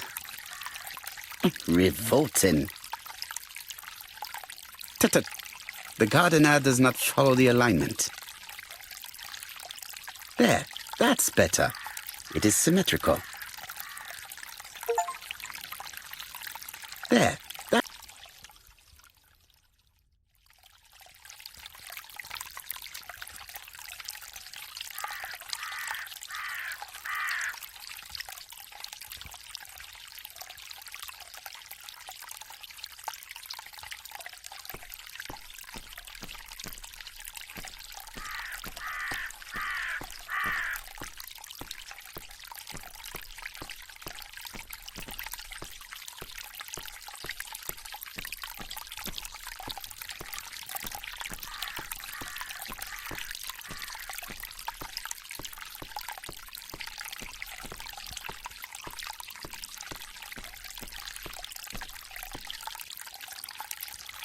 It was probably the gardener who lit this fire.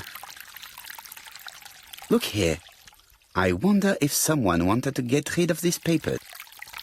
This object would probably be useful to me. Let us now try and get our brain cells to work.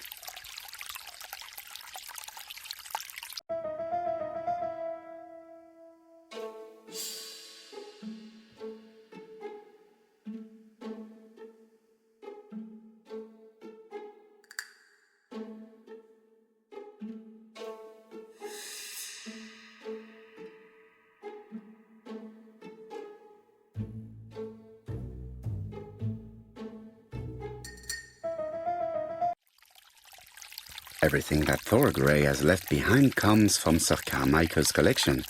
He most probably gave them to her, but she chose to leave them here rather than run the risk of being accused of theft. It is understandable when you know just how much Lady Clark mistrusted her. Let us now try and get our brain cells to work.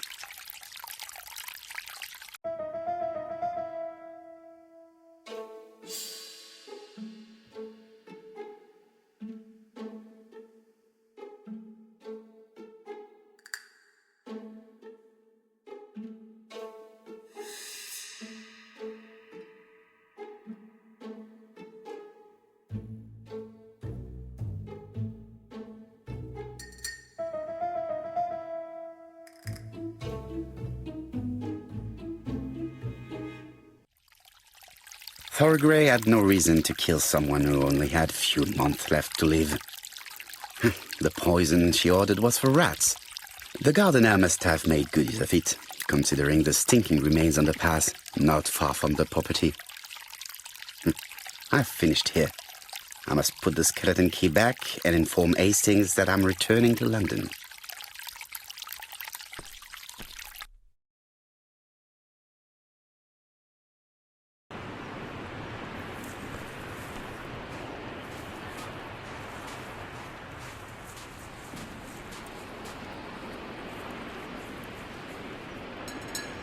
May you have peace, Carmichael.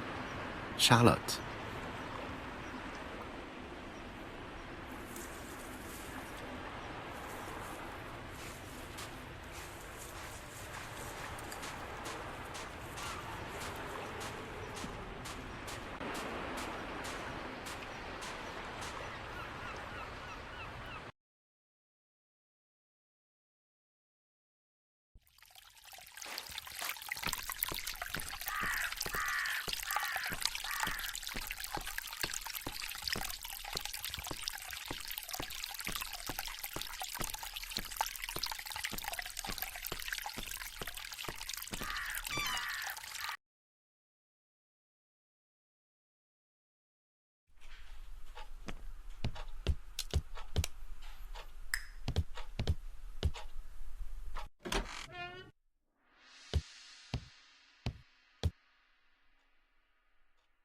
April 1920.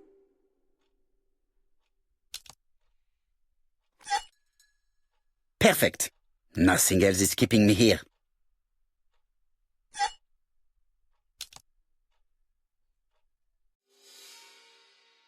If someone has tried to get rid of these documents, they may be important.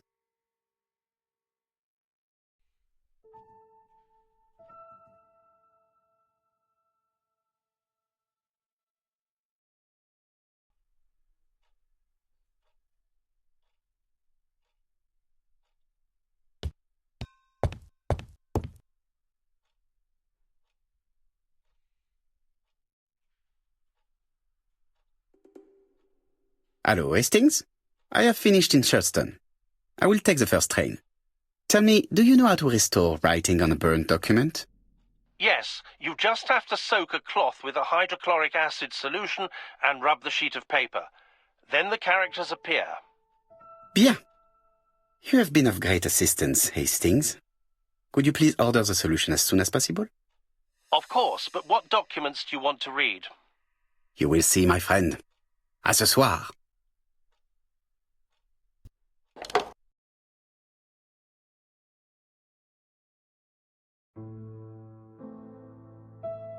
Donald Fraser is here.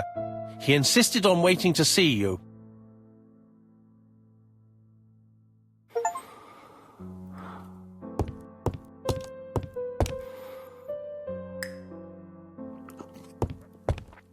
This bottle is for our visitors. Personally, I prefer the sherry.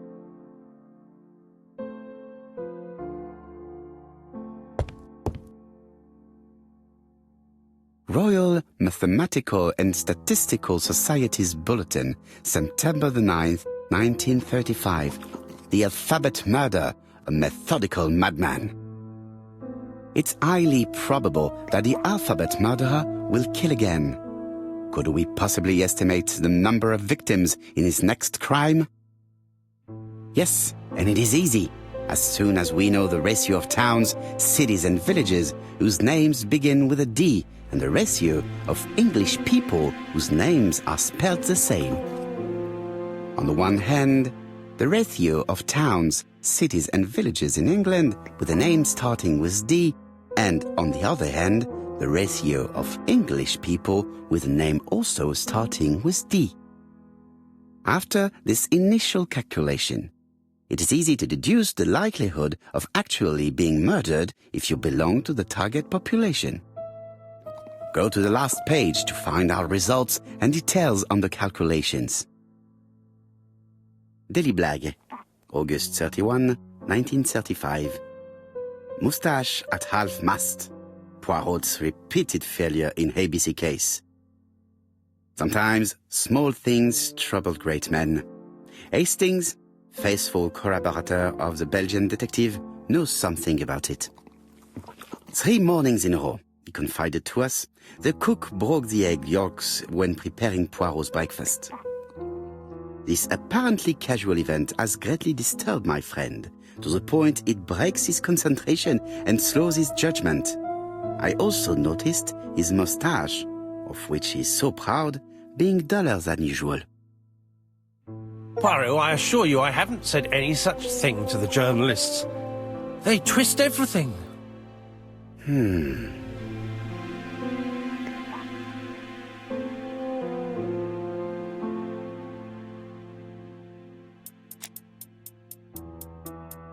This man is tired.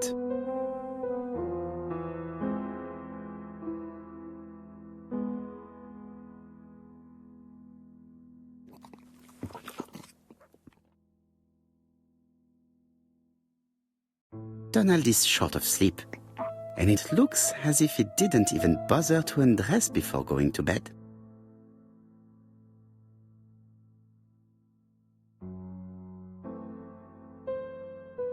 Mr. Poirot, I don't know why I'm here.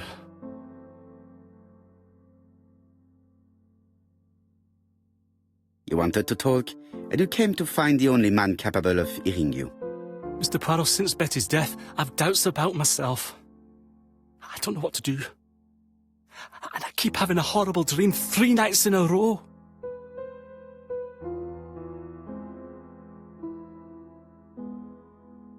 Have a drink, and tell me about this dream.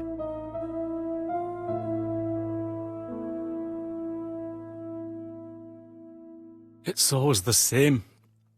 I'm on the beach with Betty. I grab her round the throat, and I squeeze, and squeeze until she's dead. Her head falls back, and I see that it's no longer Betty. It's Megan's face. Have you seen Megan Barnard recently? Yes, our grief has brought us together. I never really knew her before. She's really quite a remarkable girl. But I would never tell her about my dream. Why not? Is it her you are attacking in your dream? No, it's Betty. And once Betty is dead, it's Megan's face that appears in its place. Very interesting. Let us now try and get our brain cells to work.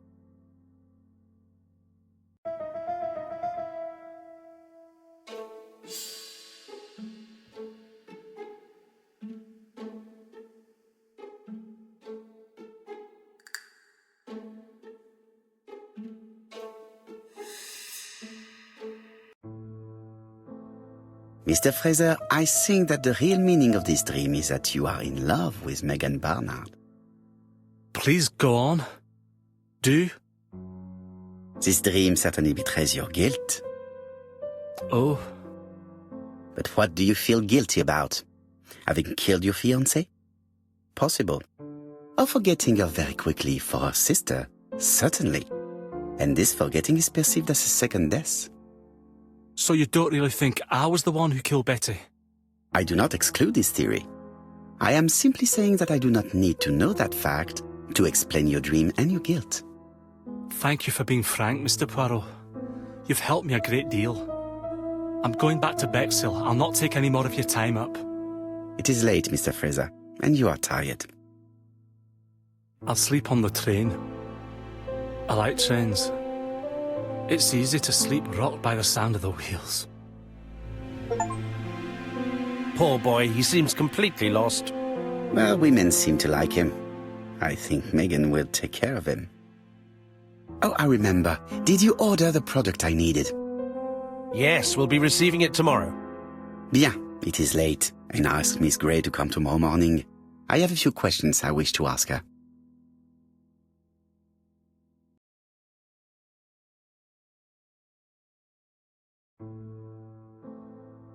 Mademoiselle, I asked you here in order to answer a very important question.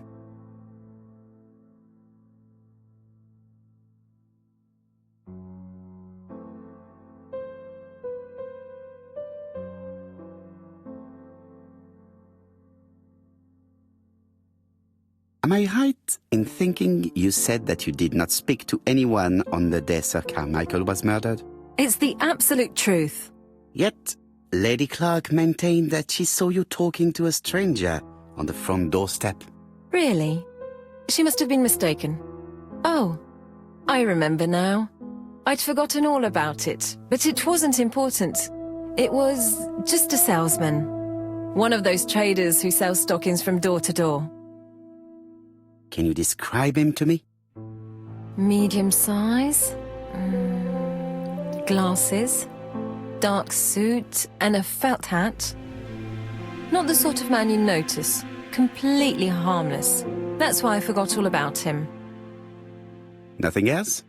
He was very hesitant and shy. Usually door-to-door salesmen are very confident, but he wasn't. You did not leave Churston willingly, I believe. I don't wish to lie. Lady Clark did not appreciate my presence. And Franklin could not go against the wishes of a sick lady. He is a good man, and he worries a great deal about his sister-in-law. I noticed that you left some personal belongings behind at Churston. It was too risky for you to keep these objects, am I correct?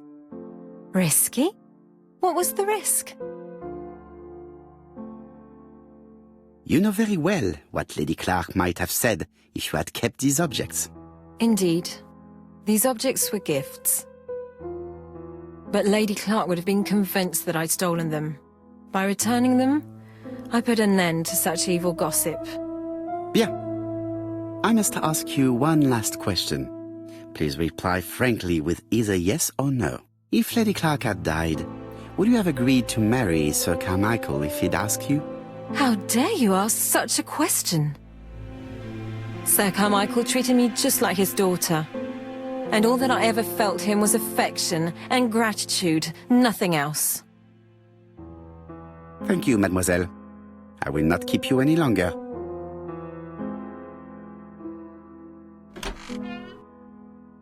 I met Thora Grey on the stairs. Her cheeks were ablaze, and she appeared to be deeply hurt. Poirot, have you offended the poor girl again? Do you have good reasons for accusing her? I accused her of nothing, Hastings. I simply asked her an important question she did not answer. Let us see if we can answer it for her. Let us now try and get our brain cells to work.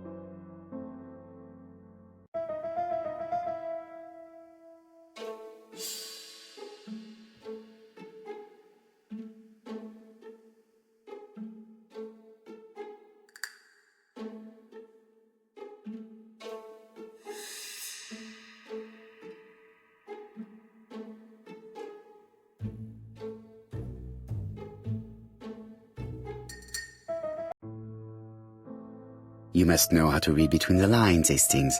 When Sir Carmichael refers to paternal affection, he is lying to himself. Read this engraving on the brooch. A dark dragon for an angel with glossy hair. These are the words of a lover, not a father. Lady Clark was not wrong. What if Sir Carmichael had fallen in love with his secretary? That doesn't mean that she forced him to do so. True, there are extenuating circumstances. She is a penniless orphan. But she is calculating. Just look how she avoided it when asked if she would have married Clark. I see. You think she seduced Sir Carmichael for her own gain, and that now she is doing the same with his brother. Poirot, your world is a very dark place. Do not get carried away, mon ami. We have another more important matter to settle. Really? Yes, would you believe that Miss Grey taught me something new? Let us now try and get our brain cells to work.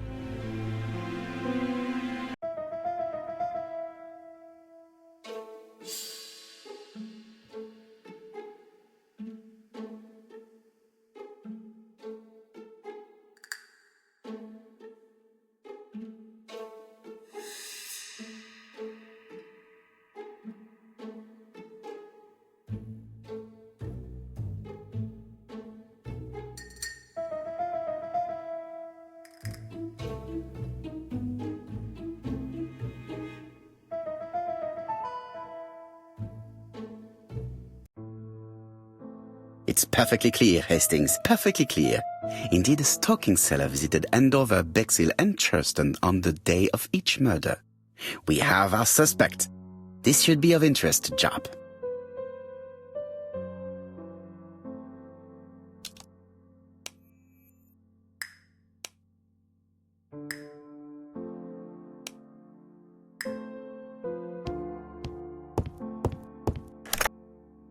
Chief Inspector, we are looking for a stocking salesman. I see you have a suspect. Yes. Contact all the stocking wholesalers who may employ him. Your suspect is a salesman? No, he does not take orders. He sells door to door. Right. The hunt is on.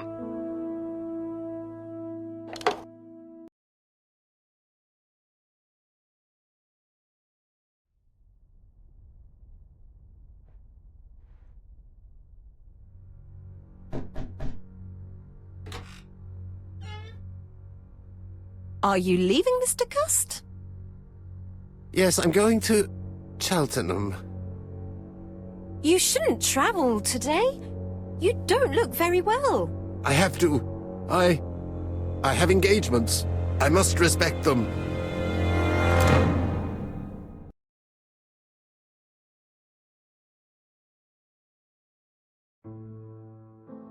Can you get the post, Hastings? And why don't you go and get it yourself? Très bien. What's going on? I've never known Hastings to be so disagreeable.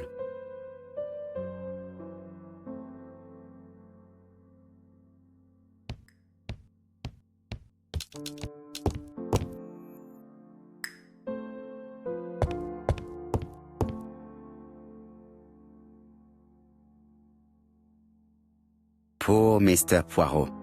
I'm quite sorry for you. If at first you don't succeed, try again. We've a long way to go still. Typery? No, that comes later. Letter T. The next little incident will take place in Doncaster on September 11th. So long, A.B.C. I should compare this letter with the one on my desk which I received earlier to see if it does indeed come from the same person.